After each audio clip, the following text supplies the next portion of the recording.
Hello ಗೆಳೆಯರೇ, ಹೊಸ ವಿಡಿಯೋಗೆ ಸ್ವಾಗತ.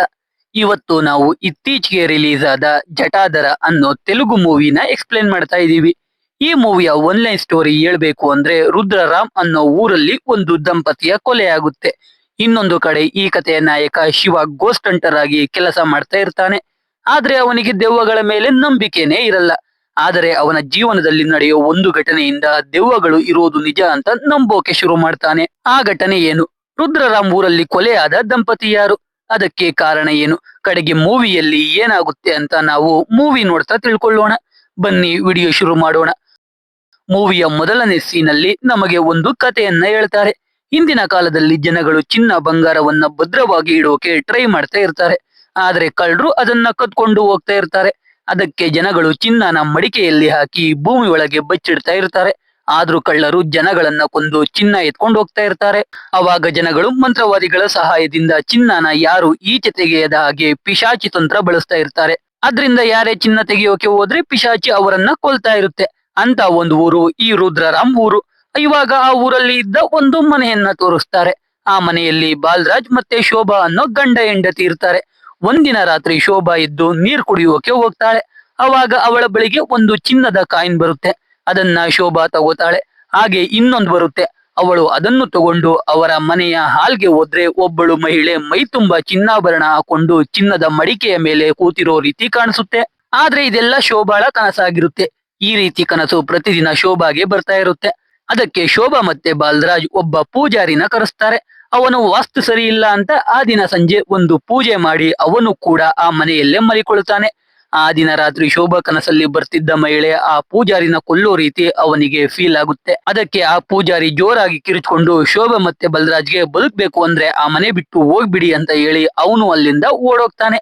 ಇಲ್ಲಿಗೆ ಸೀನ್ ಕಟ್ ಆದ್ರೆ ನಮಗೆ ಶೋಭಾ ಮತ್ತೆ ಬಲರಾಜ್ ಅದೇ ಮನೆಯಲ್ಲಿ ಸತ್ತಿರೋ ರೀತಿ ತೋರಿಸ್ತಾರೆ. ಅಲ್ಲಿಗೆ ಮತ್ತೆ ಸೀನ್ ಕಟ್ ಆದ್ರೆ ಕತೆ ಪ್ರೆಸೆಂಟ್ಗೆ ಬರುತ್ತೆ. ಮನೀಶ್ ಶರ್ಮಾ ಅನ್ನೋ ವ್ಯಕ್ತಿ ಒಂದು ಸೆಮಿನಾರ್ ಮಾಡ್ತಾ ಇರ್ತಾನೆ. ಅದ್ರಲ್ಲಿ ಅವನು ದೆವ್ವ ಭೂತಗಳ ಬಗ್ಗೆ ಮಾತಾಡ್ತಾ ಇರ್ತಾನೆ. ಹಾಗೆ ಮನೀಶ್ ದೆವ್ವಗಳನ್ನ ಯಾರ್ಯಾರು ನಂಬ್ತೀರಾ ಎದ್ ನಿಲ್ಲಿ ಅಂತಾನೆ. ಎಲ್ರು ಎದ್ ನಿಂತ್ಕೋತಾರೆ. ಆಮೇಲೆ ಎಲ್ರು ಕೂತ್ಕೋತಾರೆ. ಅವಾಗ ಈ ಕಥೆಯ ನಾಯಕ ಶಿವ ಎದ್ ನಿಂತ್ಕೊಂಡು ನಾನು ದೆವ್ವಗಳನ್ನ ನಂಬಲ್ಲ ಅಂತಾನೆ. ಮನೀಶ್ ಶಿವನ ಸ್ಟೇಜ್ ಮೇಲೆ ಕರೆಸಿ ನೆಗೆಟಿವ್ ಎನರ್ಜಿ ಡಿಟೆಕ್ಟ್ ಮಾಡೋಕೆ ಇರೋ ಥರ್ಮಲ್ ಇನ್ಸ್ಟ್ರೂಮೆಂಟ್ EMF ಮೀಟರ್ ಗಳನ್ನ ತೋರಿಸಿ ಅವುಗಳ ಬಗ್ಗೆ ಎಕ್ಸ್ಪ್ಲೈನ್ ಮಾಡ್ತಾ ಇರ್ತಾನೆ. ಅವಾಗ ಶಿವ ಅವನ್ ಜೇಬಿಂದ ಅವನು ಕೂಡ ನೆಗೆಟಿವ್ ಎನರ್ಜಿ ಡಿಟೆಕ್ಟ್ ಮಾಡೋ ವಸ್ತುಗಳನ್ನ ತೆಗಿತಾನೆ. ದೆವ್ವನ ನಂಬದೇ ಇರೋ ಶಿವ ಯಾಕೆ ಆ ಇನ್ಸ್ಟ್ರೂಮೆಂಟ್ ಗಳನ್ನ ಇಟ್ಕೊಂಡಿದ್ದಾನೆ ಅಂತ ಮನೀಶ್ ಕೇಳ್ತಾನೆ. ಶಿವಾಗೆ ದೆವ್ವ ನೋಡೋವರೆಗೂ ನಂಬಿಕೆ ಬರಲ್ಲ. ಅದಕ್ಕೆ ಎಲ್ಲಾ ಹಾಂಟೆಡ್ ಹೌಸ್ಗೆ ಹೋಗಿ ದೆವ್ವ ಇದಾವ ಅಂತ ಚೆಕ್ ಮಾಡ್ತಾ ಇರ್ತಾನೆ. ಆದ್ರೆ ಇದುವರೆಗೂ ಒಂದ್ ದೆವ್ವ ಕೂಡ ಅವನ ಕಣ್ಣಿಗೆ ಕಾಣಿಸಿರಲ್ಲ. ಇಲ್ಲಿ ಶಿವ ದೆವ್ವನ ಯಾಕೆ ನಂಬಲ್ಲ ಅಂತ ಹೇಳ್ತಾನೆ. ಯಾಕಂದ್ರೆ ಶಿವ ಚಿಕ್ಕೋನಿದ್ದಾಗ ಸಂಜೆ ಟೈಮಲ್ಲಿ ಅವನು ಮತ್ತೆ ಅವನ ಗೆಳೆಯ ಸೈಕಲ್ ಅಲ್ಲಿ ಮನೆಗೆ ಹೋಗ್ತಾ ಇರ್ತಾರೆ. ಶಿವನ ಗೆಳೆಯನ ತಾಯಿ ಹುಣಸೆ ಮರದಲ್ಲಿ ದೆವ್ವ ಇದೆ ಅಂತ ಹೇಳಿರ್ತಾರೆ. ಅದಕ್ಕೆ ಶಿವನ ಗೆಳೆಯ ಆ ರೋಡಲ್ಲಿ ಹೋಗೋದು ಬೇಡ ಅಂತ ಹೇಳ್ತಾನೆ. ಆದ್ರೆ ಶಿವ ಏನು ಆಗಲ್ಲ ಅಂತ ಆ ರೋಡಲ್ಲೇ ಕರ್ಕೊಂಡ್ ಬರ್ತಾನೆ. ಆ ಮರದ ಬಳಿ ಹೋಗುವಾಗಲೇ ಶಿವನ ಫ್ರೆಂಡ್ ಸೈಕಲ್ ಇಂದ ಬಿದ್ದು ಸತ್ತೋಗ್ತಾನೆ. ಎಲ್ರು ದೆವ್ವಾನೆ ಸಾಯಿಸಿರೋದು ಅಂತ ನಂಬ್ಕೋತಾರೆ. ಆದ್ರೆ ಶಿವ ಅವನ್ ಫ್ರೆಂಡ್ ಭಯದಿಂದ ಸತ್ತಿರೋದು ಅಂತ ಅನ್ಕೋತಾನೆ. ಎಲ್ರು ಮತ್ತೆ ಆ ಮರದ ಬಳಿಗೆ ಯಾರು ಹೋಗ್ಬಾರ್ದು ಅಂತ ತಂತಿ ಬೇಲಿ ಹಾಕ್ತಾರೆ. ಆದ್ರೆ ಶಿವ ತಂತಿ ಬೇಲಿ ಕಿತ್ತಾಕಿ ದೆವ್ವ ಇದ್ರೆ ಬಂದು ನನ್ನ ಕೊಲೆ ಮಾಡು ಅಂತ ಕೂಗ್ತಾನೆ. ಆದ್ರೆ ಶಿವನಿಗೆ ಏನು ಆಗಲ್ಲ. ಆದ್ರಿಂದ ಶಿವನಿಗೆ ಅವನ್ ಫ್ರೆಂಡ್ ಸತ್ತಿದ್ದು ಭಯದಿಂದ ಅಂತ ಕನ್ಫರ್ಮ್ ಆಗುತ್ತೆ. ಇವಾಗ ಶಿವ ಇದನ್ನೆಲ್ಲ ಮನೀಶ್ಗೆ ಹೇಳ್ತಾನೆ. ಶಿವ ದೆವ್ವಗಳನ್ನ ನಂಬದೇ ಇದ್ರು ಅವನ ಕೈಯಲ್ಲಿ ದಾರಗಳು ಇರ್ತಾವೆ. ಅದು ಯಾಕಂದ್ರೆ ಶಿವನ ತಾಯಿ ಪೂಜೆ ಮಾಡುವಾಗಲೆಲ್ಲ ಶಿವನಿಗೆ ಒಂದೊಂದು ದಾರ ಕಟ್ತಾ ಇರ್ತಾರೆ. ಶಿವ ಅವನ ತಾಯಿಯ ಮೇಲೆ ಇರೋ ಗೌರವಕ್ಕೋಸ್ಕರ ಅವುಗಳನ್ನ ಕಿತ್ತಾಕಿರಲ್ಲ. ಇದನ್ನೆಲ್ಲ ಶಿವ ಮನೀಶ್ಗೆ ಹೇಳಿ ಅಲ್ಲಿಂದ ಇನ್ನೊಂದು ಹಾಂಟೆಡ್ ಹೌಸ್ಗೆ ಹೋಗ್ತಾನೆ. ಅಲ್ಲಿ ಭಯ ಇಲ್ದೆ ಆರಾಮಾಗಿ ಮನೆ ನೋಡ್ತಾ ಇರ್ತಾನೆ. ಅವಾಗ ಒಂದು ದೊಡ್ಡ ಬಾಕ್ಸ್ ಅಲ್ಲಿ 2 ಲೈಟ್ಸ್ ಕಾಣಿಸುತ್ತೆ. ಅದೇ ಟೈಮ್ಗೆ ಶಿವನ ಟಾರ್ಚ್ ಕೂಡ ಆಫ್ ಆಗುತ್ತೆ. ಅಷ್ಟರಲ್ಲಿ ಅಲ್ಲಿಗೆ ಶಿವನ ಫ್ರೆಂಡ್ ರಮೇಶ್ ಮತ್ತೆ ರಮೇಶ್ನ ಫಿಯಾನ್ಸಿ ಬರ್ತಾರೆ. ಆ ಬಾಕ್ಸ್ ಇಂದ 2 ಮಿಂಚುಳು ಬರುತ್ತೆ ಅಷ್ಟೇ. ಅಲ್ಲಿ ಶಿವ EMF ಮಷೀನ್ ಇಟ್ಟು ದೆವ್ವ ಇದ್ರೆ 1 ಬ್ಲಿಂಕ್ ಮಾಡಿ ಅಂತಾನೆ. EMF ಮಷೀನ್ ಅಲ್ಲಿ ಏನು ಡಿಟೆಕ್ಟ್ ಆಗಲ್ಲ. ಅಂದ್ರೆ ಆ ಮನೆಯಲ್ಲಿ ದೆವ್ವ ಇಲ್ಲ ಅಂತ ಕನ್ಫರ್ಮ್ ಆಗುತ್ತೆ. ಈ ರಮೇಶ್ ಮತ್ತೆ ಅವನ ಹುಡುಗಿ ಯಾವಾಗ್ಲೂ ಶಿವನ ಜೊತೆ ಹಾಂಟೆಡ್ ಹೌಸ್ಗೆ ಹೋಗ್ತಾ ಇರ್ತಾರೆ. ಅಲ್ಲಿಂದ ಶಿವ ಅವನ ಮನೆಗೆ ಹೋಗ್ತಾನೆ. ಅಲ್ಲಿ ಅವನ ತಂದೆ ತಾಯಿ ಇರ್ತಾರೆ. ಶಿವನ ಅಕ್ಕ ಮದುವೆಯಾಗಿ ಫಾರಿನ್ ಅಲ್ಲಿ ಸೆಟಲ್ ಆಗಿರ್ತಾರೆ. ಶಿವ ಅವನ ತಂದೆ ತಾಯಿಗೆ ಆಫೀಸಲ್ಲಿ ಕೆಲ್ಸಕ್ಕೆ ಹೋಗ್ತೀನಿ ಅಂತ ಹೇಳಿ ದೆವ್ವ ಹುಡುಕೋಕೆ ಹೋಗ್ತಾ ಇರ್ತಾನೆ. ಹೀಗೆ ಒಂದಿನ ಶಿವ ಆಫೀಸಿಂದ ಮನೆಗೆ ಬರ್ತಾನೆ. ಅವನಕ್ಕ ಅವನ ತಂದೆಗೆ ವಿಡಿಯೋ ಕಾಲ್ ಮಾಡಿ ಅವಳ ಡಾಕ್ಯುಮೆಂಟ್ಸ್ ನ ಕಳಿಸೋಕೆ ಕೇಳ್ತಾ ಇರ್ತಾಳೆ. ಶಿವ ಬಂದು ರೂಮ್ ಅಲ್ಲಿ ಮಲಿಕೊಳ್ತಾನೆ. ಅವಾಗ ಇದ್ದಕ್ಕಿದ್ದ ಹಾಗೆ ಶಿವನ ರೂಮ್ ಅಲ್ಲಿ ಇದ್ದ ಎಲ್ಲಾ ವಸ್ತುಗಳು ಗಾಳಿಯಲ್ಲಿ ತೇಲೋಕೆ ಶುರು ಮಾಡ್ತವೆ. ಹಾಗೆ ಶಿವನಿಗೆ ತೊಟ್ಟಿಲಲ್ಲಿ ಇರೋ ಒಂದು ಮಗುನ ಒಬ್ಬಳು ಮಹಿಳೆ ಕೊಲ್ಲೋಕೆ ಬರ್ತಾ ಇರೋ ರೀತಿ ಕಾಣುತ್ತೆ. ಇದೆಲ್ಲ ಶಿವನ ಕನಸಾಗಿರುತ್ತೆ. ಮಾರನೇ ದಿನ ಶಿವ ರಮೇಶ್ ಕರ್ಕೊಂಡು ಒಂದು ಹಳೆ ಕಾಲದ ದೇವಸ್ಥಾನಕ್ಕೆ ಹೋಗ್ತಾನೆ. ಅಲ್ಲಿ ಕೂಡ EMF ಮಷೀನ್ ಇಟ್ಟು ಇಲ್ಲಿ ಯಾರಾದ್ರೂ ಇದ್ರೆ ಒಂದ್ ಬ್ಲಿಂಕ್ ಮಾಡಿ ಅಂತಾನೆ.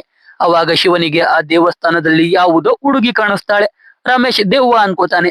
ಶಿವ ಭಯ ಪಡದೆ ಆ ಹುಡುಗಿನ ಫಾಲೋ ಮಾಡ್ಕೊಂಡು ಹೋಗ್ತಾನೆ. ಅವಳು ರಮೇಶ್ ಅನ್ಕೊಂಡ ಹಾಗೆ ದೆವ್ವ ಅಲ್ಲ, ಈ ಕಥೆಯ ನಾಯಕಿಯಾಗಿರ್ತಾಳೆ. ಅವಳು ಶಿವನ ಕಣ್ಣಿಗೆ ಪೆಪ್ಪರ್ ಸ್ಪ್ರೇ ಹೊಡೆದು ದೇವಸ್ಥಾನದಿಂದ ಒಂದು ಮೂರ್ತಿನ ಎತ್ಕೊಂಡು ಓಡೋಗ್ತಾಳೆ. ಮಾರನೇ ದಿನ ಒಂದು ದೇವಸ್ಥಾನದಲ್ಲಿ ಶಿವನ ತಾಯಿ ಒಬ್ರು ಗುರುಜಿನ ನೋಡೋಕೆ ಹೋಗಿರ್ತಾರೆ. ಆದ್ರೆ ಅವ್ರನ್ನ ಮೀಟ್ ಮಾಡೋಕೆ ಆಗ್ತಾ ಇರಲ್ಲ. ಅವಾಗ ಈ ಕಥೆಯ ನಾಯಕಿ ಕೂಡ ಅಲ್ಲೇ ಇರ್ತಾಳೆ. ಅವಳ ಹೆಸರು ಸಿತಾರ ಅಂತ. ಸಿತಾರ ಶಿವನ ತಾಯಿನ ಗುರುಜಿಗೆ ಪರಿಚಯ ಮಾಡಿಸ್ತಾಳೆ. ಸಿತಾರ ತಾಯಿ ಶಿವನ ತಾಯಿ ಪರಿಚಯ ಆಗ್ತಾರೆ. ಹಾಗೆ ಸಿತಾರ ಶಿವನ ಮಾತಾಡಿಸಿ ಪೆಪ್ಪರ್ ಸ್ಪ್ರೇ ಹೊಡೆದಿದ್ಕೆ ಸಾರಿ ಕೇಳ್ತಾಳೆ. ಸಿತಾರ ಆರ್ಕಿಯಾಲಜಿ ಡಿಪಾರ್ಟ್ಮೆಂಟ್ ಅಲ್ಲಿ ಕೆಲಸ ಮಾಡ್ತಾ ಇರ್ತಾಳೆ. ಅವಳ ರಿಸರ್ಚ್ಗೆ ಅಂತ ಆ ಮೂರ್ತಿನ ಎತ್ಕೊಂಡು ಹೋಗಿರ್ತಾಳೆ ಅಷ್ಟೇ. ಹೀಗೆ ಇಬ್ರು ಫ್ರೆಂಡ್ಸ್ ಆಗ್ತಾರೆ. ಒಟ್ಟಿಗೆ ಓಡಾಡೋಕೆ ಶುರು ಮಾಡ್ತಾರೆ. ಸಿತಾರ ಒಂದ್ಸಲ ಶಿವನ ಜಾತಕನ ಇಸ್ಕೋತಾಳೆ. ಆ ದಿನ ರಾತ್ರಿ ಕೂಡ ಶಿವನಿಗೆ ಯಾರೋ ಮಗುನ ಕೊಲ್ಲೋಕೆ ಬರ್ತಾ ಇರೋ ರೀತಿ ಕನಸು ಬೀಳುತ್ತೆ. ಮಾರನೇ ದಿನ ಶಿವ ನ್ಯೂಸ್ ನೋಡುವಾಗ ಮನೀಶ್ ಶರ್ಮನ ಅಸಿಸ್ಟೆಂಟ್ ಸತ್ತೋಗಿದ್ದಾನೆ ಅಂತ ನ್ಯೂಸ್ ಬರುತ್ತೆ.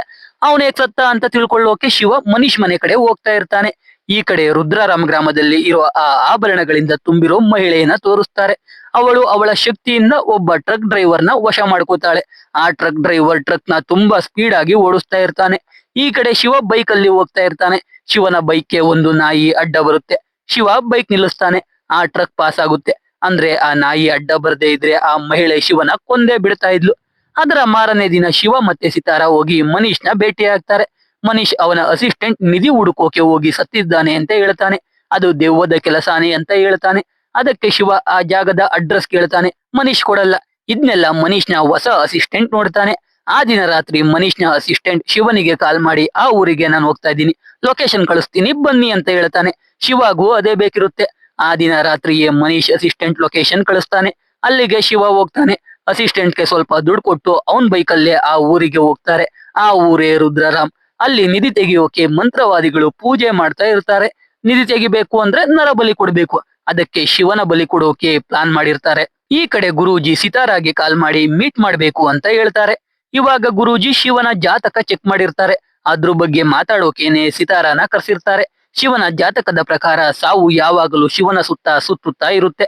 ಅದು ಅವನಿಗಷ್ಟೇ ಅಲ್ಲ, ಅವನ ಜೊತೆ ಇರೋರಿಗೂ ತೊಂದರೆ ಆಗುತ್ತೆ ಅಂತ ಹೇಳ್ತಾರೆ.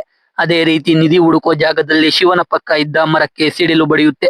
ಶಿವ ಸ್ವಲ್ಪದರಲ್ಲೇ ಬಚಾವಾಗ್ತಾನೆ. ಈ ಕಡೆ ಶಿವನ ತಂದೆ ತಾಯಿ ಮಲಗಿದ್ದಾಗ ಶಿವನ ಅಕ್ಕ ಕಾಲ್ ಮಾಡಿ ಅರ್ಜೆಂಟ್ ಆಗಿ ಡಾಕ್ಯುಮೆಂಟ್ಸ್ ಬೇಕು ಅಂತಾಳೆ. ಶಿವನ ತಂದೆ ಡಾಕ್ಯುಮೆಂಟ್ಸ್ ಹುಡುಕೋಕೆ ಹೋಗ್ತಾರೆ. ಶಿವನ ತಾಯಿ ಟೀ ಮಾಡೋಕೆ ಗ್ಯಾಸ್ ಆನ್ ಮಾಡ್ತಾರೆ. ಗ್ಯಾಸ್ ಹಚ್ಚೋ ಮುಂಚೆನೆ ಶಿವನ ತಂದೆ ಚೇರಿಂದ ಬಿದ್ದೋಗ್ತಾರೆ. ಅದಕ್ಕೆ ಶಿವನ ತಾಯಿ ಗ್ಯಾಸ್ ಆನಲ್ಲೇ ಬಿಟ್ಟು ಅವಳ ಗಂಡನ ಬಳಿ ಓಡೋಗ್ತಾಳೆ. ಆದ್ರೆ ಏನೂ ಆಗಿರಲ್ಲ. ಅಲ್ಲಿಂದ ಬಂದು ಗ್ಯಾಸ್ ಹಚ್ಚುತ್ತಾಳೆ. ಅಲ್ಲಿಗೆ ಸೀನ್ ಕಟ್ ಆದ್ರೆ ಸಿತಾರ ಶಿವನಿಗೆ ಕಾಲ್ ಮಾಡ್ತಾನೆ ಇರ್ತಾಳೆ. ಶಿವ ಕಾಲ್ ಪಿಕ್ ಮಾಡ್ತಾ ಇರಲ್ಲ. ಅಲ್ಲಿ ಎಲ್ರು ನಿಧಿ ಅಗಿಯೋಕೆ ಶುರು ಮಾಡ್ತಾರೆ. ಅವಾಗ ಶಿವ EMF ಮಷೀನ್ ನ ಆನ್ ಮಾಡಿ ಹಿಡ್ಕೋತಾನೆ. ಅದ್ರಲ್ಲಿ ರೀಡಿಂಗ್ ಜಾಸ್ತಿ ಆಗ್ತಾ ಇರುತ್ತೆ. ಅಷ್ಟ್ರಲ್ಲಿ ಮತ್ತೆ ಸಿತಾರ ಕಾಲ್ ಮಾಡ್ತಾಳೆ. ಶಿವ ಅವನ ಮನೆಗೆ ಹೋಗ್ತಾನೆ. ಅವನ ತಾಯಿಯ ಕೈ ಸುಟ್ಟೋಗಿರುತ್ತೆ. ಸಿಲಿಂಡರ್ ಸ್ಫೋಟ ಆಗಿರುತ್ತೆ. ಆದ್ರೆ ಅದ್ರಲ್ಲಿ ಜಾಸ್ತಿ ಗ್ಯಾಸ್ ಇಲ್ಲದ ಕಾರಣ ಏನೂ ಆಗಿರಲ್ಲ. ಇಲ್ಲ ಅಂದ್ರೆ ದೊಡ್ಡ ಅನಾಹುತ ಆಗ್ತಾ ಇತ್ತು ಅಂತ ಅವನ್ ತಂದೆ ಹೇಳ್ತಾರೆ. ಅಲ್ಲೇ ಸಿತಾರ ಕೂಡ ಇರ್ತಾಳೆ. ಸಿತಾರ ಗುರೂಜಿ ಹೇಳಿದ ವಿಷಯ ಹೇಳ್ತಾಳೆ. ಅದೇ ಟೈಮ್ಗೆ ರುದ್ರರಾಮ್ ಊರಲ್ಲಿ ನಿಧಿ ತೆಗೆಯೋಕೆ ಹೋದವರೆಲ್ಲ ಸತ್ತೋಗಿದ್ದಾರೆ ಅಂತ ನ್ಯೂಸ್ ಅಲ್ಲಿ ಬರ್ತಾ ಇರುತ್ತೆ. ಅದನ್ನ ನೋಡಿದ ಶಿವ ಶಾಕ್ ಆಗೋಗ್ತಾನೆ. ಇವಾಗ ಸಿತಾರಾಗೂ ಶಿವ ಆ ಊರಿಗೆ ಹೋಗಿದ್ದ ಅಂತ ಗೊತ್ತಾಗುತ್ತೆ. ಮೊದಲೇ ಸಿತಾರ ಆ ಊರಿಗೆ ಹೋಗೋದು ಬೇಡ ಅಂತ ಹೇಳಿರ್ತಾಳೆ. ಆದ್ರೂ ಶಿವ ಅಲ್ಲಿಗೆ ಹೋಗಿದ್ದ ಅಂತ ಗೊತ್ತಾಗಿ ಬೈತಾ ಇರ್ತಾಳೆ. ಇದನ್ನೆಲ್ಲ ಶಿವನ ತಂದೆ ಕೇಳಿಸ್ಕೋತಾರೆ. ಅವರು ಶಿವನಿಗೆ ನೀನ್ ಯಾವ ದಾರಿಲಿ ಹೋಗ್ಬಾರ್ದು ಅನ್ಕೊಂಡಿದ್ವೋ ಅದೇ ದಾರಿಲಿ ಹೋಗ್ತಾ ಇದೀಯಾ ಅಂತ ಅಳೋಕೆ ಶುರು ಮಾಡ್ತಾರೆ. ಅಲ್ಲಿಗೆ ಶಿವನ ತಾಯಿ ಕೂಡ ಬರ್ತಾರೆ. ಅವಾಗ ಶಿವನ ತಂದೆ ಇವನು ಆ ರುದ್ರರಾಮ್ ಊರಿಗೆ ಹೋಗಿದ್ನಂತೆ ಅಂತ ಕ್ಯಾಂಡಲ್ ನ ಎತ್ತಿ ಬಿಸಾಕ್ತಾರೆ. ಅದು ಕಟ್ಟೆನ್ಗೆ ತಾಗಿ ಬೆಂಕಿ ಹಚ್ಕೊಳ್ಳುತ್ತೆ. ಶಿವ ಕೈಗೆ ಸಿಕ್ಕ ಫೋಟೋಸ್ ಇಂದ ಬೆಂಕಿ ಆರಿಸೋಕೆ ಹೋಗ್ತಾನೆ. ನೋಡಿದ್ರೆ ಆ ಫೋಟೋ ಅಲ್ಲಿ ಅವನ ಕನಸಲ್ಲಿ ಬರ್ತಿದ್ದ ಮಗು ಇರುತ್ತೆ. ಜೊತೆಗೆ ಆ ಮಗುನ ಕೊಲ್ಲೋಕೆ ಬರ್ತಿದ್ದ ಮಹಿಳೆ ಮತ್ತೆ ಒಬ್ಬ ಪುರುಷ ಆ ಮಗುನ ಎತ್ಕೊಂಡಿರ್ತಾರೆ. ಅದ್ನ ನೋಡಿ ಶಾಕ್ ಆದ ಶಿವ ಆ ಫೋಟೋದಲ್ಲಿ ಇರೋರು ಯಾರು ಅಂತ ಕೇಳ್ತಾನೆ. ಅವಾಗ ಶಿವನ ತಂದೆ ಆ ಮಗು ನೀನೆ, ಅವರೇ ನಿನ್ನ ನಿಜವಾದ ತಂದೆ ತಾಯಿ ಅಂತ ಹೇಳ್ತಾನೆ. ಅದ್ನ ಕೇಳಿ ಶಿವ ಅವನ ತಂದೆ ತಾಯಿನೇ ಅವನ ಕೊಲ್ಲೋಕೆ ಟ್ರೈ ಮಾಡ್ತಿದ್ರ ಅಂತ ಡೌಟ್ ಶುರು ಆಗುತ್ತೆ. ಅವಾಗ ಶಿವನ ತಂದೆ 25 ವರ್ಷಗಳ ಹಿಂದೆ ನಡೆದಿದ್ದ ಕಥೆಯನ್ನ ಹೇಳೋಕೆ ಶುರು ಮಾಡ್ತಾರೆ. ಶಿವನ ನಿಜವಾದ ತಂದೆ ಮತ್ತೆ ಈಗಿರೋ ತಂದೆ ಇಬ್ರು ಅಣ್ಣ ತಮ್ಮಂದಿರು. ಶಿವನ ತಾಯಿ ಮತ್ತೆ ಮೊದಲ ಸೀನಲ್ಲಿ ನೋಡಿದ್ವಲ್ಲ ಬಾಲರಾಜ್, ಅವರು ಅಣ್ಣ ತಂಗಿ. ಶಿವನ ತಂದೆ ತಾಯಿಗೆ ಮಕ್ಕಳಾಗ್ಲಿಲ್ಲ ಅಂತ ಎಲ್ಲಾ ದೇವಸ್ಥಾನಕ್ಕೆ ಹೋಗಿ ಪೂಜೆ ಮಾಡಿಸ್ತಾ ಇರ್ತಾರೆ. ಅಂತೂ ಶಿವನ ತಾಯಿ ಗರ್ಭವತಿಯಾಗ್ತಾರೆ. ಎಲ್ಲ ಖುಷಿಯಾಗಿ ಇರ್ತಾರೆ. ಈ ಮಧ್ಯೆ ಶೋಭಾಗೆ ಆ ಮಹಿಳೆಯ ಕನಸು ಬೀಳ್ತಾ ಇರುತ್ತೆ. ಪೂಜಾರಿ ಮನೆ ಬಿಟ್ಟು ಓಡೋಗಿ ಅಂತ ಹೇಳಿದ್ಮೇಲೆ ಒಬ್ಬ ಮಂತ್ರವಾದಿನ ಕರೆಸ್ತಾರೆ. ಅವನು ಕವಡೆ ಹಾಕಿ ನೋಡಿದಾಗ ಆ ಮನೆಯಲ್ಲಿ ನಿಧಿ ಇರೋದಾಗಿ ಹೇಳ್ತಾನೆ. ಅದಕ್ಕೆ 5 ಅಮಾವಾಸ್ಯೆ ದಿನ ಊರಿನ ಸ್ಮಶಾನದಲ್ಲಿ ಪೂಜೆ ಮಾಡಿ ಕಪ್ಪು ಕೋಳಿನ ಬಲಿ ಕೊಡ್ಬೇಕು ಅಂತ ಹೇಳಿ ಆ ಎಲ್ಲಾ ಪೂಜೆನ ಮಾಡ್ತಾರೆ. ಬಾಲರಾಜ್ ಬೇಡ ಅಂದ್ರು ಶೋಭಾಗೆ ನಿಧಿ ಮೇಲೆ ದುರಾಸೆ ಜಾಸ್ತಿ ಆಗುತ್ತೆ. 5 ಅಮಾವಾಸ್ಯೆ ಪೂಜೆ ಆಗುತ್ತೆ. ಆದ್ರೆ ಆ ನಿಧಿ ಎಲ್ಲಿದೆ ಅಂತ ಕಂಡಿಡಿಯೋಕೆ ಆ ಮನೆಯಲ್ಲಿ ಅರುದಿರ ನಕ್ಷತ್ರದಲ್ಲಿ ಹುಟ್ಟಿರೋ ನೀಲಿ ಕಣ್ಣಿನ ವ್ಯಕ್ತಿಯಿಂದ ಮಾತ್ರ ಸಾಧ್ಯ ಅಂತ ಹೇಳ್ತಾರೆ. ಆ ವ್ಯಕ್ತಿ ಶಿವನ ತಾಯಿ ದೇವಿ. ಇವಾಗ ಅವಳಿಗೆ ಸೀಮಂತ ಮಾಡ್ತಾರೆ. ಶೋಭಾ ಹೇಗಾದ್ರೂ ದೇವಿನ ಅವರ ಮನೆಗೆ ಕರ್ಕೊಂಡು ಹೋಗ್ಬೇಕು ಅಂತ ಪ್ಲಾನ್ ಮಾಡ್ತಾ ಇರ್ತಾರೆ. ಅದಕ್ಕೆ ಸಹಾಯ ಆಗೋ ರೀತಿ ಅವತ್ತೇ ದೇವಿಗೆ ಹೊಟ್ಟೆ ನೋವು ಶುರುವಾಗುತ್ತೆ. ಅದನ್ನ ನೋಡಿದ ಶೋಭಾ ದೇವಿ ಅಣ್ಣ ಬಾಲರಾಜ್ ಹರಕೆ ತೀರ್ಸಿಲ್ಲ, ಅದಕ್ಕೇನೆ ಹೊಟ್ಟೆ ನೋವು ಬರ್ತಾ ಇರೋದು, ಊರಿಗೆ ಹೋಗಿ ಪೂಜೆ ಮಾಡಿಸಿದ್ರೆ ಸರಿ ಹೋಗುತ್ತೆ ಅಂತ ಹೇಳ್ತಾಳೆ. ಅದನ್ನ ಕೇಳಿ ಶಿವನ ತಂದೆ ವಾಸು ಸರಿ ಹೋಗೋಣ ಅಂತ ರುದ್ರರಾಮ್ ಊರಿಗೆ ಬರ್ತಾರೆ. ಅಲ್ಲಿ ಮಂತ್ರವಾದಿನ ನೋಡಿ ವಾಸು ಗಾಬರಿ ಆಗ್ತಾನೆ. ಆದ್ರೆ ಶೋಭಾ ಮತ್ತೆ ಬಾಲರಾಜ್ ಏನು ಆಗಲ್ಲ, ಇದೇ ರೀತಿ ಪೂಜೆ ಮಾಡೋದು ಅಂತ ಹೇಳಿ ಸಮಾಧಾನ ಮಾಡ್ತಾರೆ. ಶೋಭಾ ದೇವಿಗೆ ಬಿಳಿ ಸೀರೆ ಉಡಿಸಿ ಅವಳು ಕಪ್ಪು ಸೀರೆ ಉಡ್ಕೊಂಡು ಪೂಜೆಗೆ ಬರ್ತಾಳೆ. ಮೊದಲು ಆ ಮಂತ್ರವಾದಿ 2 ನಿಂಬೆಹಣ್ಣು ಕೊಟ್ಟು ಶೋಭಾ ಮತ್ತೆ ದೇವಿಗೆ ಹಿಡ್ಕೊಳ್ಳೋಕೆ ಹೇಳ್ತಾನೆ. ಇಬ್ರು ಒಂದೊಂದು ನಿಂಬೆಹಣ್ಣನ್ನ ಹಿಡ್ಕೋತಾರೆ. ಆಮೇಲೆ ಇಬ್ರಿಗೂ ಕಣ್ ಮುಚ್ಚೋಕೆ ಹೇಳ್ತಾನೆ. ಹಾಗೆ ಏನೇನೋ ಮಂತ್ರ ಹೇಳ್ತಾನೆ. ಆಮೇಲೆ ದೇವಿಗೆ ಕಣ್ಬಿಟ್ಟು ಸುತ್ತ ನೋಡೋಕೆ ಹೇಳ್ತಾನೆ. ದೇವಿ ಕಣ್ಬಿಟ್ಟು ನಿಧಿ ಇರೋ ಜಾಗನ ತೋರಿಸ್ತಾಳೆ. ಅದೇ ಟೈಮ್ಗೆ ದೇವಿಗೆ ಹೊಟ್ಟೆ ನೋವು ಶುರುವಾಗುತ್ತೆ. ಮಂತ್ರವಾದಿ ಏನೇ ಆದ್ರೂ ಪೂಜೆ ಅರ್ಧಕ್ಕೆ ನಿಲ್ಬಾರ್ದು ಅಂತ ಹೇಳ್ತಾನೆ. ನಿಧಿ ಇರೋ ಜಾಗದಲ್ಲಿ ಬಾಲರಾಜ್ ಹೋಗಿ ಕುಂಬಳಕಾಯಿ ಹೊಡಿತಾನೆ. ಹೊಟ್ಟೆ ನೋವು ಇನ್ನೂ ಜಾಸ್ತಿ ಆಗುತ್ತೆ. ಅದಕ್ಕೆ ವಾಸು ದೇವಿನ ಅಲ್ಲಿಂದ ಕರ್ಕೊಂಡು ಹೋಗೋಕೆ ಟ್ರೈ ಮಾಡ್ತಾನೆ. ಆದ್ರೆ ಆಗಲ್ಲ. ವಾಸು ದೇವಿನ ಅಲ್ಲೇ ಗೋಡೆಯ ಪಕ್ಕ ಕೂರಿಸಿ ಅವನು ಯಾರನ್ನಾದ್ರೂ ಕರ್ಕೊಂಡ್ ಬರ್ತೀನಿ ಅಂತ ಈಚೆ ಹೋಗ್ತಾನೆ. ಈ ಕಡೆ ಬಾಲರಾಜ್ ಕುಂಬಳಕಾಯಿ ಹೊಡೆದ ಜಾಗದಲ್ಲೇ ಕೋಳಿ ಬಲಿ ಕೊಟ್ಟು ಅದರ ರಕ್ತನ ಒಂದು ಬಟ್ಟಲಿಗೆ ಹಾಕೊಂಡು ಇನ್ನೊಂದು ಬಟ್ಟಲಲ್ಲಿ ಅನ್ನ ತಂದು ಶೋಭಾ ಮುಂದೆ ಇಡ್ತಾನೆ. ಶೋಭಾ ಅನ್ನನ ರಕ್ತದಲ್ಲಿ ಕಲಿಸ್ತಾಳೆ. ಅದನ್ನ ಬಾಲರಾಜ್ ಕುಂಬಳಕಾಯಿ ಹೊಡೆದ ಜಾಗದಲ್ಲಿ ಇಡ್ತಾನೆ. ಮಂತ್ರವಾದಿ ಶೋಭಾಗೆ ಕಣ್ಬಿಟ್ಟು ಅಲ್ಲಿ ಏನ್ ಕಾಣ್ತಿದೆ ಅಂತ ಕೇಳ್ತಾನೆ. ಶೋಭಾ 4 ನೆರಳು ಬಂದು ಹಸಿವಿನಿಂದ ಅನ್ನ ತಿನ್ನೋ ರೀತಿ ಕಾಣಿಸ್ತಿದೆ ಅಂತಾಳೆ. ಮಂತ್ರವಾದಿ ಇವಾಗ ಆ ಜಾಗನ ಅಗೆಯೋಕೆ ಹೇಳ್ತಾನೆ. ಬಲರಾಜ್ ಅಗೆಯೋಕೆ ಶುರು ಮಾಡ್ತಾನೆ. ಈ ಕಡೆ ವಾಸು ಒಬ್ಬ ಅಜ್ಜಿನ ಕರ್ಕೊಂಡ್ ಬರ್ತಾನೆ. ಆಸ್ಪತ್ರೆಗೆ ಕರ್ಕೊಂಡು ಹೋಗೋಕೆ ಆಗಲ್ಲ ಅಂತ ಸುತ್ತ ಬಟ್ಟೆ ಕಟ್ಟಿ ಅಲ್ಲೇ ಹೆರಿಗೆ ಮಾಡ್ಸೋಕೆ ಶುರು ಮಾಡ್ತಾರೆ. ಈ ಕಡೆ ಕೋಳಿ ಬಲಿ ಸಾಕಾಗಲ್ಲ ಅಂತ ಮೇಕೆ ಬಲಿ ಕೊಡ್ತಾರೆ. ಅವಾಗ ಶೋಭಾಗೆ ಆ ಆಭರಣ ತೊಟ್ಟಿರೋ ಮಹಿಳೆ ಕಾಣಿಸ್ತಾಳೆ. ಆ ಮಹಿಳೆಯೇ ದನ ಪಿಶಾಚಿ, ನಿಧಿಯನ್ನ ಕಾಪಾಡ್ತಿರೋ ಪಿಶಾಚಿ. ಅವಳಿಗೆ ಬಲಿ ಸಾಕಾಗಲ್ಲ ಅಂತಾಳೆ. ಅದಕ್ಕೆ ಹಸುನ ಬಲಿ ಕೊಡ್ತಾರೆ. ಅದು ಸಾಕಾಗ್ಲಿಲ್ಲ ಅಂತಾಳೆ. ಏನ್ ಬಲಿ ಕೊಡ್ಬೇಕು ಅಂದಾಗ ಈ ಕಡೆ ದೇವಿಗೆ ಹುಟ್ಟಿದ ಮಗುವನ್ನ ಬಲಿ ಕೇಳ್ತಾಳೆ. ಬಲರಾಜ್ಗೆ ಬೇರೆ ದಾರಿ ಇಲ್ಲದೆ ಮಗು ಬಲಿ ಕೊಡೋಕೆ ಹೋಗ್ತಾನೆ. ಆದ್ರೆ ವಾಸು ಬಲರಾಜ್ಗೆ ಹೊಡೆದು ಮಗು ಜೊತೆ ದೇವಿ ಕರ್ಕೊಂಡು ಆ ಊರನ್ನೇ ಬಿಟ್ಟು ಹೋಗ್ತಾನೆ. ಇವಾಗ ಮಂತ್ರವಾದಿಗೆ ಬೇರೆ ದಾರಿ ಇಲ್ಲದೆ ಬಲರಾಜ್ನ ಬಲಿ ಕೊಡ್ತಾನೆ. ಅದನ್ನು ದನಪಿಶಾಚಿ ಸ್ವೀಕರಿಸಲ್ಲ. ಆಮೇಲೆ ಶೋಭಾನ ಬಲಿ ಕೊಡ್ತಾನೆ. ಅದನ್ನು ಸ್ವೀಕರಿಸಲ್ಲ. ಕಡೆಗೆ ಅವನೇ ಬಲಿ ಕೊಡ್ಕೊಂಡು ಸತ್ತೋಗ್ತಾನೆ. ಆ ದನಪಿಶಾಚಿ ಎಲ್ರೂ ರಕ್ತಾನು ಕುಡಿತಾಳೆ. ಆ ಮಂತ್ರವಾದಿ ಮಾಡಿದ ಪೂಜೆಯಿಂದ ಆ ದನಪಿಶಾಚಿ ಕೇವಲ ಆ ಮನೆಯಲ್ಲಿ ಇರ್ತಾ ಇದ್ದೋಳು ಊರಲ್ಲೆಲ್ಲ ಓಡಾಡೋಕೆ ಶುರು ಮಾಡ್ತಾಳೆ. ಸಿಕ್ಕವರನ್ನ ಸಾಯಿಸಿ ರಕ್ತ ಕುಡಿತಾ ಇರ್ತಾಳೆ. ಅದಕ್ಕೆ ಇಡೀ ಊರೇ ಖಾಲಿಯಾಗುತ್ತೆ. ಈ ಕಡೆ ವಾಸುದೇವಿ ಶಿವನ ಜೊತೆ ಬೇರೆ ಊರಲ್ಲಿ ಇರ್ತಾರೆ. ಒಂದಿನ ಶಿವ ತೊಟ್ಟಿಲಲ್ಲಿ ಮಲಗಿದ್ದಾಗ ದೇವಿ ತರಕಾರಿ ಕಟ್ ಮಾಡ್ತಾ ಇರ್ತಾಳೆ. ಅವಾಗ ಆ ಪಿಶಾಚಿ ದೇವಿ ಮೇಲೆ ಬಂದು ಮಗುನ ಕೊಲ್ಲೋಕೆ ಹೋಗುತ್ತೆ. ಇದನ್ನೇ ಶಿವ ಕನಸಲ್ಲಿ ನೋಡ್ತಾ ಇದ್ದಿದ್ದು. ಇನ್ನೇನು ದೇವಿ ಮಗುನ ಕೊಲ್ಬೇಕು ಅಷ್ಟರಲ್ಲಿ ವಾಸು ದೇವಿನ ತಡಿತಾನೆ. ದೇವಿ ನಾರ್ಮಲ್ ಆಗ್ತಾಳೆ. ಇನ್ನೊಂದು ದಿನ ದೇವಿ ಮಗುನ ಬಾವಿಗೆ ಹಾಕೋಕೆ ಹೋಗ್ತಾ ಇರ್ತಾಳೆ. ಅದನ್ನು ಕೂಡ ವಾಸು ತಡಿತಾನೆ. ಮತ್ತೊಂದು ದಿನ ವಾಸು ಮಗುನ ಮನೆ ಮೇಲಿಂದ ಎಸೆಯೋಕೆ ಹೋಗ್ತಾನೆ. ಅದನ್ನ ದೇವಿ ತಡಿತಾಳೆ. ಹೀಗೆ ಆದ್ರೆ ಆ ಪಿಶಾಚಿ ಅವ್ರ ಕೈಯಿಂದಾನೆ ಶಿವನ ಸಾಯಿಸ್ತಾಳೆ ಅಂತ ವಾಸು ಮತ್ತೆ ದೇವಿ ಬೆಂಕಿ ಹಚ್ಕೊಂಡು ಸತ್ತೋಗ್ತಾರೆ. ಆಮೇಲೆ ವಾಸು ಅಣ್ಣ ಅದಕ್ಕೆ ಶಿವನ ಅವರ ಮಗನಂತೆ ಸಾಕ್ತಾ ಇರ್ತಾರೆ. ಈ ಕಥೆನ ಶಿವನ ತಂದೆ ಶಿವಾಗೆ ಹೇಳ್ತಾರೆ. ಅದನ್ನ ಕೇಳಿದ ಶಿವ ಅವನ ತಂದೆ ತಾಯಿ ವಾಸ ಇದ್ದ ಮನೆಗೆ ಹೋಗ್ತಾನೆ. ಮೊದಲೇ ಒಂದ್ಸಲ ಸಿತಾರ ಜೊತೆ ಆ ಮನೆ ಬಳಿಗೆ ಬಂದಿರ್ತಾನೆ. ಅವಾಗ ಪೊಲೀಸ್ ಸೈರನ್ ಕೇಳಿ ಆ ಮನೆ ಒಳಗೆ ಹೋಗಿರಲ್ಲ. ಇವಾಗ ಅದೇ ಮನೆ ಒಳಗೆ ಹೋಗಿ EMF ಮಷಿನ್ ಇಟ್ಟು ಅಪ್ಪ ಅಮ್ಮ ನೀವಿಲ್ಲಿದ್ರೆ ಒಂದ್ಸಲ ಬ್ಲಿಂಕ್ ಮಾಡಿ ಅಂತಾನೆ. EMF ಮಷಿನ್ ಒಂದ್ಸಲ ಬೀಪ್ ಮಾಡುತ್ತೆ. ಅಂದ್ರೆ ಅವ್ರ ಅಪ್ಪ ಅಮ್ಮ ದೆವ್ವಗಳಾಗಿ ಇನ್ನೂ ಇದ್ದಾರೆ ಅಂತ ಕನ್ಫರ್ಮ್ ಆಗುತ್ತೆ. ಅವ್ರ ಅಪ್ಪ ಅಮ್ಮನ ಶಿವ ಆ ಮನೆಯಲ್ಲಿ ಫೀಲ್ ಮಾಡ್ತಾನೆ. ಅಲ್ಲಿಂದ ಗುರೂಜಿ ಹತ್ರ ಹೋಗ್ತಾರೆ. ಗುರೂಜಿ ಶಿವನ ತಂದೆ ತಾಯಿನಿ ಇಷ್ಟು ದಿನ ಆ ಪಿಶಾಚಿಯಿಂದ ಶಿವನ ಕಾಪಾಡ್ತಾ ಇರೋದು ಅಂತ ಹೇಳ್ತಾರೆ. ಅದೇ ಒಂದು ನಾಯಿ ಅಡ್ಡ ಬಂದು ಶಿವನ ಆಕ್ಸಿಡೆಂಟ್ ಇಂದ ಕಾಪಾಡಿರುತ್ತಲ್ಲ, ಅದು ಕೂಡ ವಾಸುದೇವಿಯ ಶಕ್ತಿಯಿಂದಾನೆ. ಶಿವಾಗೆ ಯಾವುದೇ ಅಪಾಯ ಇಲ್ಲ ಅಂತ ಗೊತ್ತಾಗುವವರೆಗೂ ವಾಸುದೇವಿ ಆತ್ಮಕ್ಕೆ ಶಾಂತಿ ಸಿಗಲ್ಲ. ಜೊತೆಗೆ ಅವರಿಗೆ ಪುನರ್ಜನ್ಮ ಕೂಡ ಆಗಲ್ಲ ಅಂತ ಗುರೂಜಿ ಹೇಳ್ತಾರೆ. ಆ ಗುರೂಜಿ ಬರೋ ಹುಣ್ಣಿಮೆ ದಿನ ಎಲ್ಲಾ ನಕ್ಷತ್ರಗಳು ಒಂದೇ ಲೈನ್ ಅಲ್ಲಿ ಇರ್ತವೆ. ಅವಾಗ ಆ ಪಿಶಾಚಿ ಶಕ್ತಿಶಾಲಿ ಆಗುತ್ತೆ. ಅವಾಗ ಶಿವನ ವಾಸುದೇವಿ ಕೂಡ ಕಾಪಾಡೋಕೆ ಆಗಲ್ಲ ಅಂತ ಹೇಳ್ತಾರೆ. ಇದನ್ನ ಕೇಳಿ ಶಿವನ ತಂದೆ ತಾಯಿ ಗಾಬರಿ ಆಗ್ತಾರೆ. ಶಿವ ಸಾಯೋದು ಪಕ್ಕ ಆಗುತ್ತೆ. ಅದಕ್ಕೆ ಶಿವ ಮನೀಶ್ ಹತ್ರ ಹೋಗಿ ಇವಾಗ ಅವನು ದೆವ್ವ ನಂಬೋದಾಗಿ ಹೇಳ್ತಾ ಅವನು ನೋಡಿದ ಮೊದಲ ಸ್ಪಿರಿಟ್ಗಳು ಅವನ ತಂದೆ ತಾಯಿದೆ ಅಂತ ಹೇಳ್ತಾನೆ. ಇವಾಗ ಶಿವ ಅವನ್ ಸಾಯ್ತಾನೆ ಅಂತ ಸುಮ್ನೆ ಕೂತ್ಕೊಳ್ಳೋಕೆ ಆಗಲ್ಲ. ಹೇಗಾದ್ರೂ ಮಾಡಿ ಆ ಪಿಶಾಚಿನ ಕೊಲ್ಬೇಕು. ಆದ್ರೆ ಎನರ್ಜಿನ ಕ್ರಿಯೇಟ್ ಮಾಡೋಕು ಆಗಲ್ಲ, ಡಿಸ್ಟ್ರಾಯ್ ಮಾಡೋಕು ಆಗಲ್ಲ. ಆದ್ರೆ ನ್ಯೂಟ್ರಲೈಸ್ ಮಾಡಬಹುದು. ಅದಕ್ಕೆ ಶಿವ ಒಂದು ಪ್ಲಾನ್ ಮಾಡ್ತಾನೆ. ಇವಾಗ ದೇವಸ್ಥಾನದಲ್ಲಿ ಇರೋ ಮೂರ್ತಿಗಳನ್ನ ಮಾಡೋದು ಮೆಟಲ್ ಇಂದ. ಎಲ್ಲಾ ಮೆಟಲ್ಸ್ಗೂ ಯೂನಿಕ್ ಆಗಿರೋ ಫೀಚರ್ಸ್ ಇರುತ್ತೆ. ಮಂತ್ರಗಳನ್ನ ಹೇಳುವಾಗ ಆ ಸೌಂಡ್ ಫ್ರೀಕ್ವೆನ್ಸಿ ಮೆಟಲ್ಗೆ ಹೊಡೆದು ಪಾಸಿಟಿವ್ ಎನರ್ಜಿ ಆಗುತ್ತೆ. ಅದೇ ರೀತಿ ಈ ಪಿಶಾಚಿ ಒಂದು ನೆಗೆಟಿವ್ ಎನರ್ಜಿ. ಆ ಪಿಶಾಚಿ ಸುತ್ತ ಬೇರೆ ಬೇರೆ ಮೆಟಲ್ ಇಂದ ಮಾಡಿರೋ ಅಷ್ಟಲಿಂಗಗಳನ್ನ ಇಟ್ಟು ಮಂತ್ರ ಹೇಳಿದ್ರೆ ಪಾಸಿಟಿವ್ ಎನರ್ಜಿ ಕ್ರಿಯೇಟ್ ಆಗಿ ನೆಗೆಟಿವ್ ಎನರ್ಜಿ ಆಗಿರೋ ಪಿಶಾಚಿನ ನ್ಯೂಟ್ರಲೈಸ್ ಮಾಡುತ್ತೆ ಅನ್ನೋದು ಶಿವನ ಪ್ಲಾನ್. ಅದಕ್ಕೆ ಗುರೂಜಿ, ಮನೀಶ್, ರಮೇಶ್, ಸಿತಾರ ಎಲ್ರೂ ಒಪ್ಕೋತಾರೆ. ಆದ್ರೆ ಅದನ್ನ ಶಿವನ ತಂದೆ ತಾಯಿ ಒಪ್ಕೊಳ್ಳಲ್ಲ.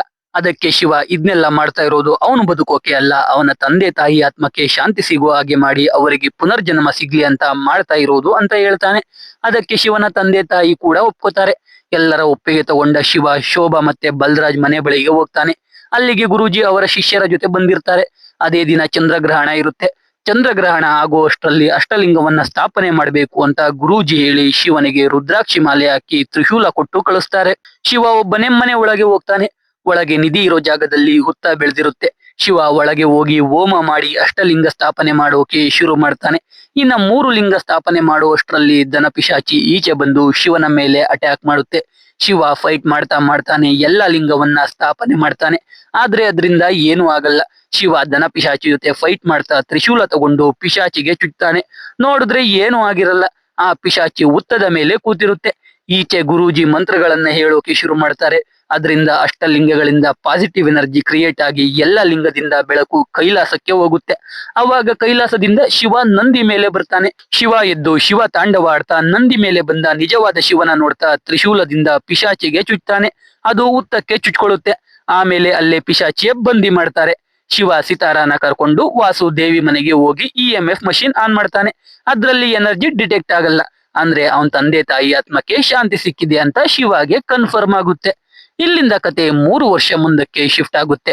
ಯಾರೋ ಒಬ್ಬ ಪಿಶಾಚಿನ ಬಂದಿ ಮಾಡಿದ ಜಾಗಕ್ಕೆ ಬಂದು ದಾರಗಳ ಮೇಲೆ ಕುಡಿಯೋ ಎಣ್ಣೆ ಸುರಿದು ಬೆಂಕಿ ಇಡ್ತಾನೆ.